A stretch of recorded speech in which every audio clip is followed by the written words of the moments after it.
Hello guys, আসসালামু আলাইকুম। তো আপনাদের মাঝে আমি নতুন একটা ভিডিও নিয়ে চলে আসলাম। তো এই ভিডিওটা হলো আপনি এখানে মাছের পুষ্কুনিতে আদা দিছিলাম। তো এটা হচ্ছে কুয়া একটা। তো কুয়াটা এভাবে পড়ে থাকে, তাই আমি এখানে আদা দিয়ে দিয়েছিলাম। তো এখন দেখতেছি যে এখানে আদারগুলো খাইছি কিনা। যদি খেয়ে থাকে তাহলে আবার নতুন করে আদার দিয়ে দিব। তো দেখি কি পরিমাণে আদার খাইছি।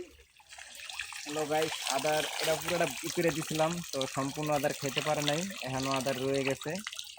তো এখন এটাকে আবারও মাঝখানে ফেলাই দেব, দুদিন পর আবার দেব। তো আমি এটারে আল্লাহ দিলে এটা পুরোটা পরিষ্কার করে আমি এখানে মাছ চাষ করব।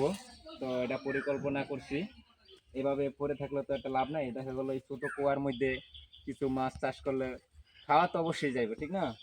তাই এই কারণে এটারে পরিষ্কার করবো। আর মাঝখানি পরে এটা এসমু, এসার পরে দেখা যাব এটা কি পজিশন আছে। তারপরে এটা পরিষ্কার করে যদি মাটি কাটান লাগে কাটামু, আর যদি না কাটান লাগলে তাহলে এটা এইভাবেই মাছ ছেড়ে দিমু।